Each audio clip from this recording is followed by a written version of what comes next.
Hello mga Kalingap, welcome back to my YouTube channel. Ito na naman po ang inyong lingkod, nagbabalik Kalingap Maymay. At ito nga no, panibagong reaksyon, panibagong araw po tayo mga Kalingap. Dito sa nalaman po ni Kuya Bal at ng iba pang mga reaktor. At syempre ng buong team Kalingap na isa itong mastermind sa pagpapatulpo po kay Kuya Bal Santos Matubang. At ito nga guys no, sa mga kasamahan nila sa Team Guapa, magkakasama sila dati pero ngayon po ay naglaglaga na po sila mga Kalingap. At ito nga no, re-reaction na natin itong sinabi po ng isang sa mga defender po ni TQ. At kagabi nga po, 'di ba mga Kalingap, ay nag-live po, nagpara-live na po itong si TQ. At ang pagkakaalam ko po ay nakikita ko lang sa ibang mga may reels na nagparakanta na lang po itong si TQ mga Kalingap. May sinabi ba si TQ? May nagsalita po ba siya about sa mga issue? Nagsalita po ba siya mga Kalingap? 'Di ba nagkakanta na lang po siya mga Kalingap no. So sana noon ganyan ang ginawa niya sa kanyang channel, di ba? Nag-good vibes na lang para less basher na po sa kanila, di ba? Pero anong ginawa ni Tekyo sa kanyang YouTube channel, di ba? Para salita pa yung nanay niya. So dagdag bashing sa kanila mga Kalingap. So ayan po. But anyway, huli na po yung mga ginagawa nilang pagpapagood vibe sa kanilang YouTube channel no, lalo na po kay TQ mga Kalingap. So ito mga Kalingap no, itong reaction po ko po ngayon ay dito po sa isang sponsor na di umano daw po ay isa sa mga mastermind do, isa sa mga nagsulsol dito sa pamilya Batalero po mga Kalingap. At ayun nga, di ba narinig nyo naman po doon sa asawa ni tawag dito ni Mang Iking na tulog pa daw nga po di umano si Mang Iking nung pumunta po si Hansel doon sa bahay para magpatulpo. No? May sariling isip daw po ito at huwag daw po si Mang Iking ang inyong sinasabi na siya po ang nagsulsol dito sa pamilya Batalero po mga Kalingap. At itong binulgar na po itong isang sponsor ni TQ na isa sa mga nagsulsol nga po di umano daw dito para ipatulpo po si Kuya Bal Santos Matubang. Gaano ba ito gaano ba to kayaman at grabe yung ginagawa nito kay Kuya Bal at inano ba ni Kuya Bal itong si ER na ito. No? Inaano ka ba ni Kuya Bal at ni Kalingap Rab kung bakit ganyan na lang yung galit mo at sinulsulan mo pa, pinahamak mo pa itong pamilya Batalero para po ipatulpo itong si Kuya Bal Santos Matubang.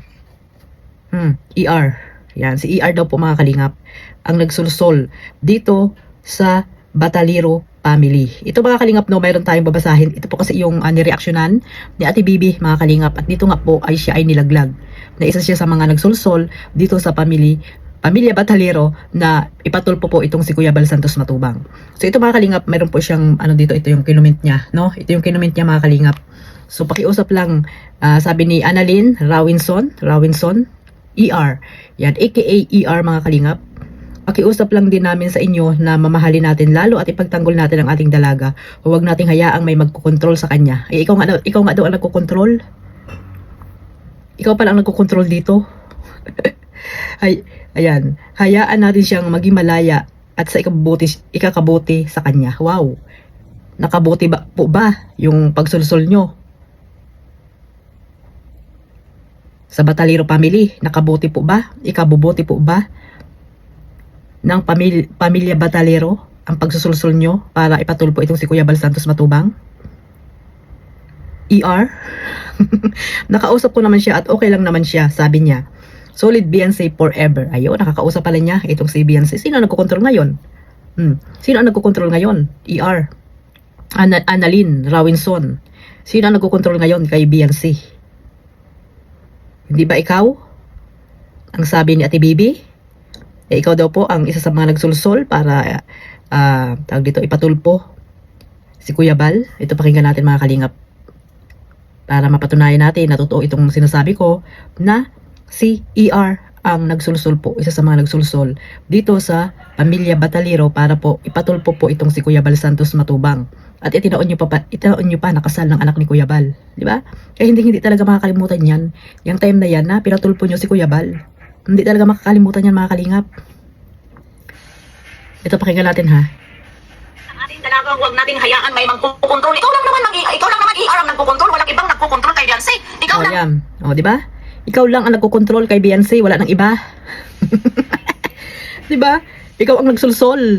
Man ang kinakatakutan. Di ba umalis sa Kalingap dahil magkaisa pa kayo noon ni Dr. Love. Nag-usap-usap kayo. Di ba? Sino ba? Nakapagsabi ba kayo kay Beyonce na huwag kayong umalis sa Kalingap kahit ganyan na? Di ba? Kahit ganyan si Kalingap Ido, babaero, manatili dapat sa Kalingap. Huwag nyo dapat sulsulan kung ano-ano. Pero kayo ang nagsulsul. Ha? Kayo ang nagsulsul na magpatulpo kung ano-ano. Yan. Ikaw pala nagpasulsol, ikaw ang nag-utos or nagsulsol para ipatulpo itong si Kuya Bal Santos Matubang. Naku po, ER. Yan, nilaglag ka na po ni Ate Bibi, no? Isa sa kasamahan po ni ng Team Guapa, mga kalingap, no? Si Ate Bibi na dating kalingap reactor, no? Pero ngayon, pagkakaalam ko po ay wala po silang grupo, may grupo lang sila na, ano ba yung tawag doon? Basta may pangalan sila sa grupo nila, hindi daw sila kasama sa Team Guapa, at kung may mga pagkakamali din daw ang Team Guapa, ay re-reactionan din daw po nila yung mga kalingap. At ang kalingap, no? Parang ano sila, parang tipaklong, palundag-lundag. Pero dito sa loob ng kalingap, wala na po sila, mga kalingap, no? Ibang tanggol natin ng ating So itong binabasa natin Bibi ay yung binasa ko po nung una, no, na comment po ni ER, no, ni Annalyn, no, nang nagmamagaling na si ER, mga kalingap, na ito nga po pala yung isa sa mga nagsulsol sa Batalero family. At syempre, isa rin ito sa kasamahan ni Doklat, no? Parang sumunod ito kay Doklat, no? Parang nung okay pa sila ni Doklat, ni Mang Iking, ay parang sinulsulan niya din si Mang Iking. At itong si Mang Iking naman ay sumunod din dito kay ER. Yun yung pagkakaunawa ko po dito, mga kalingap, no? Kasi nga dati magkakasama sila at sponsor nga ito, di ba? So nung mga nakailang araw po, mga kalingap, ay nag-away-away na po sila. Ito nga po, itong ER na to ay kaaway na ngayon ni Doklat. So itong ER ay hindi pa rin umaalis dito kay Tikyo hanggang ngayon. So ito yung nagkokontrol di umano kay Tikyo hanggang ngayon. Kasi nga nakakausap pa di ba, mga kalingap? So hindi po ikinabuti ni Tikyo, no? Yung sinasabi mo ER, hindi niya ikinabuti. Pagkos ikinapahamak pa niya, no?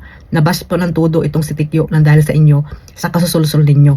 Alam natin, mga kalingap, hindi lang siya ang nag-iisang nagsulsul dyan sa pamilya Batalero, mga kalingap. May kasama pa yan si ER na yan, no? Pero ito nga, nilaglag po siya ni Ate Bibi na isa sa mga nagsulsol at nagkokontrol sa pamilya Batalero. Siyempre, mapera ata ito, mga kalingap. Kaya ginagawa niya na sinulsulan niya itong si Tikyo, Batalero family, na umalis sa kalingap. Di ba?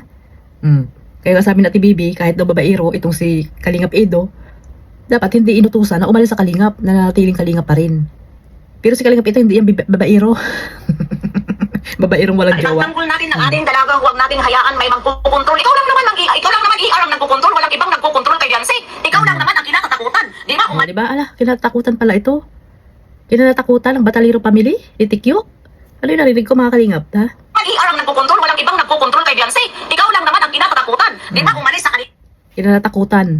Pambihira yan. Bakit kinatakutan? Maraming naibigay, kaya kinatakutan. Samantalang sila Kuya Bal, Kalingap, hindi sila natakot. Pinatulpo nila, kaya dyan sila sumunod, dyan sila nagpasulusol kay ER. Bakit?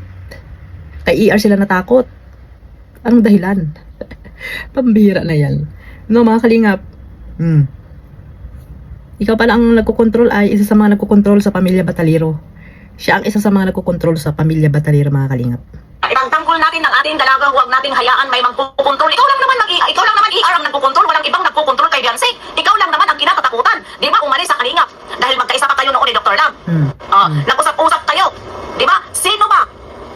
Nakapagsabi ba kayo kay Yancy na huwag kayong umalis sa kalingap kahit ganyan na?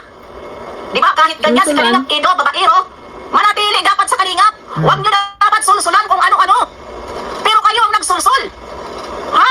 Kayo ang nagsulsul na magpatulpo kung ano-ano. Ibang tanggol na. Diba? Yan po, mga kalingap. Alam na po, no, ang isa sa mga mastermind sa tulpuhan. Isa sa mga mastermind sa tulpuhan, at sinunod nila ito, no, sa ER. Sinunod ng pamilya Batalero na para ipatulpo po si Kuya Bal Santos Matubang. So, ayan po. Alamin ulit natin yung mga susunod pang lalabas, no? Kung sino-sino pa yung mga kasamahan nito na para po ipatulpo itong si Kuya Bal Santos Matubang. So hanggang dito na lang po. Maraming salamat po sa walang sawang pagsuporta sa aking maliit na YouTube channel, Kalingap Maymay. Huwag niyo pong kalimutan suportahan Kuya Bal, Ate Edna at Kalingap Rab. At syempre sa lahat po ng mga charity vlogger at reactor. God bless po sa lahat. Mabuhay po ang Team Kalingap. Bye-bye.